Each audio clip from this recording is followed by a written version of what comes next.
روزگاران میں ایک واقعہ بیان کرتے ہیں، کیونکہ مجھے کل کسی نے کہا بھی تھا تو وہ میں بہرحال یاد بھی رہا مجھے. شب جمعہ ہے، کیونکہ یہ ایک عمل ہے کہ بہرحال جو لوگوں کی بہرحال حاجتیں ہوتی ہیں پوری کرنے کے لیے ایک عالم دین نے کتاب میں پڑھا ایک عمل کو جس کا تعلق شیخ بہائی سے تھا. شیخ بہائی بہت بڑے عالم دین تھے، فقیہ بھی تھے، کنسٹرکٹر بھی تھے، آرکیٹیکٹر بھی تھے. انہوں نے امام رضا علیہ السلام کا حرم بنایا ہے. اللہم صلی علی محمد وآل محمد. انہوں نے بنایا، اور ابھی بھی ان کا جو مرکز ہے، ان کی جو مقبرہ ہے، وہ امام کے حرم کے اندر ہے. کہتے ہیں کہ جب یہ حرم بن رہا تھا تو انہوں نے جو کام کر رہا تھا اس کو ایک تعویذ دیا تھا اور یہ کہا تھا کہ یہ جو حرم کا دروازہ بناؤ تو یہ تعویذ دروازے کے اندر رکھنا، پھر دروازے کو مکمل کرنا. جب وہ واپس آئے دیکھا دروازہ بنا ہوا ہے. کہا تعویذ رکھا؟ کہا نہیں رکھا. کہا کیوں نہیں رکھا؟ جب میں نے آپ کو کہا تھا. کہا جب تعویذ رکھنے کا وقت آیا تو رات کو میں جب سو رہا تھا تو میں نے خواب میں امام کو دیکھا. امام نے کہا کہ یہ تعویذ دروازے میں نہیں رکھنا. کہا 1 دن 2 دن 3 دن جب میں نے امام کو دیکھا تو میں سمجھ گیا کہ امام نہیں چاہتے یہ تعویذ دروازے میں ہو. تو شیخ بہائی بیٹھ گئے اور گریہ کرنے لگے. کہا کیوں رو رہے ہیں؟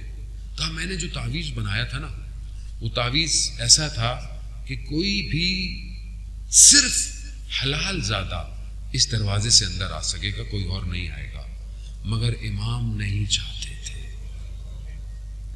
کیوں؟ رؤوف ہے، مہربان ہے. یہ امام ہے کہ استاد انصاریان کہ جو ابھی آج کل بہت مریض ہیں، خدا ان کو صحت کاملہ اور عاجلہ عطا فرمائے، وہ حرم میں پڑھ رہے تھے امام رضا کے مجلس اور بیان کرتے ہوئے واقعہ کہتے ہیں کہ حرم کے خادم نے خواب میں دیکھا کہ امام تشریف لائے ہیں اور کہا کہ فلانے حرم کے دروازے پہ سائل آیا ہے، اس کی حاجت پوری کرو. ظاہر ہے حرم کا خادم تھا، اس کے خواب ہمارے جیسے خوابوں جیسے نہیں ہوتے. وہ اٹھا دروازے پہ گیا تو دیکھا کہ کوئی شخص نظر نہیں آ رہا، ایک کتا ہے. جب کتے نے خادم کو دیکھا تو چلنا شروع کر دیا شہر کی طرف. شہر کی گلیوں میں گیا، وہ جو نالوں میں جو اوپر جنگلہ بنا ہوتا ہے اس میں اشارہ کیا تو اس کا بچہ پھنسا ہوا تھا. جا کر اس کو باہر نکالا. آغا انصاریان نے امام رضا کے حرم میں ہاتھ چھوڑا. یا امام رضا، ہم بھی آپ کے حرم آئے ہیں، ہم جانور سے کم تو نہیں، ہماری حاجتوں کو بھی پورا کر. عزیزان محترم، بڑی گرفتاری ہے مرنے سے پہلے.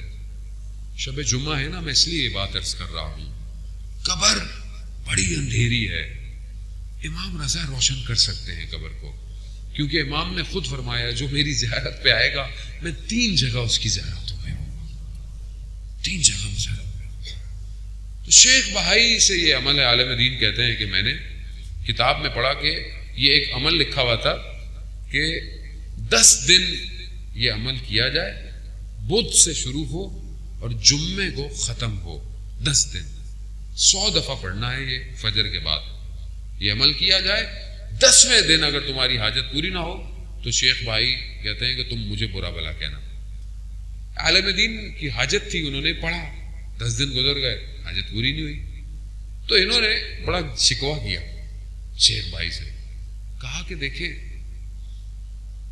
مجھے مسئلہ نہیں ہے، لیکن اگر یہ عمل کسی اور عام آدمی کے ہاتھ میں چل گیا وہ آپ کو برا بھلا بولے گا. کیوں آپ نے ایسا بولا؟ وقت گزر گیا.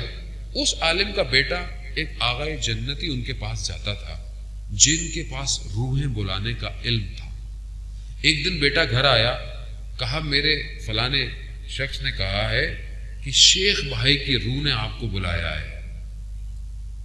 اب یہ بڑے پریشان تھے. یہ خیر یہ پہنچے وہاں پہ تو وہ جو روحیں بلاتا ہے کہتا ہے میں نے شیخ بھائی کی روح کو کئی دفعہ بلایا مگر کبھی بھی نہیں آئے، اتنے مصروف ہیں عالم برزخ میں، لیکن آپ نے پتہ نہیں کیا کیا ہے جس کی وجہ سے. خیر بولا بلایا. خیر قصہ بہت طولانی ہے. اس روح کو بلانے کا جو عمل ہوتا ہے وہ ایسے نہیں ہوتا کہ آپ سے گفتگو کرتی ہے، آپ جو لکھ کے دیتے ہیں اس کا جواب آپ کو لکھا ہوا آ جاتا ہے. آپ مت کوشش کیجیے گا نا مجھے بلانا آتا ہے روحوں کو. خیر وہ بلایا تو شیخ بھائی نے لکھا کہ عمل صحیح ہے، کتاب میں غلط لکھا ہو، بدھ سے شروع نہیں کرنا، جمعے سے شروع کرنا ہے اور اتوار کو ختم کرنا ہے، 10 دن ہو جائیں گے. تو کہا اس نے ایسے ہی کیا. اس نے جب دوبارہ کیا تو عمل ہو. میں نے بھی پریکٹس کیا اور میرے بھی کام ہو گیا. میں نے کئی لوگوں کو دیا. اب دیکھیں کوئی بھی کام ہونا ہوتا ہے اس میں خدا کی بھی مصلحت ہوتی ہے یقیناً. اور جب کوئی انسان عمل کرے تو پہلے اپنے آپ کو بھی تو دیکھے اس کا باقی عمل کیسا ہے. باقی عمل اچھا نہ ہو، ہاتھ میں تسبیح پکڑ کے آپ عمل کرتے رہیں تو یقیناً عمل نہیں ہے. انسان کا اپنا عمل کیسا ہونا چاہیے. تو یہ ایک چھوٹی سی دعا ہے جو انٹرنیٹ پہ بہرحال موجود ہے، میری ویڈیوز بھی موجود ہیں. جمعے سے شروع کرنا ہوتا ہے، اتوار کو ختم ہوتا ہے. 10 دن ہر روز 100 دفعہ پڑھنا ہے. یہ میں ایک دفعہ پڑھ دیتا ہوں، اس کے علاوہ بہرحال یہ آپ کو مل جائے گا انٹرنیٹ پر کہ بسم اللہ الرحمن الرحیم یا مفتح الابواب و یا مقلب القلوب والابصار یا دلیل المتحیرین و یا غیاث المستغیثین توکلت علیک یا رب وقض حاجتی وقف مہمی ولا حول ولا قوت الا باللہ العلی العظیم وصلی اللہ علی محمد وآلہ اجمعین. صلوات صلی علی محمد آل محمد. مجھے کیونکہ کسی نے بہرحال کہا تھا تو میں نے اپنا وظیفہ سمجھتے ہوئے نعرہ حیدری. عزیزان محترم، شب جمعہ ہے. بہرحال میں اپنی گفتگو کو سمیٹتا ہوں اور شب جمعہ کی طرف وارد ہوتا ہوں. شب جمعہ شب مغفرت ہے، شب دعا ہے. اور آج کی رات شب یعنی جمعرات سے جمعے تک، عصر جمعے تک جو ہمارے مرحومین ہوتے ہیں ان کی روحیں آتی ہیں اور وہ ہماری طرف نگاہ کرتی ہیں کہ یہ میرا بیٹا، یہ میری اولاد، یہ میرے جاننے والے، یہ میرے ماننے والے میرے لیے کیا کر رہے ہیں. اور اگر انسان غفلت میں ہو تو یہ روحیں ناراض ہو کے چلی جاتی ہیں اور پھر آپس میں بھی گفتگو کرتی ہیں تمہیں کیا ملا، تمہیں کیا ملا. عزیزان محترم، ہم جس وادی میں رہتے ہیں اس عالم میں، عالم مادہ ہے، ہم سب نے جانا ہے. اگر آج ہم اپنے مرحومین کو کچھ بھیجیں گے تو کل ہمارے لیے بھی کوئی کچھ بھیجے گا.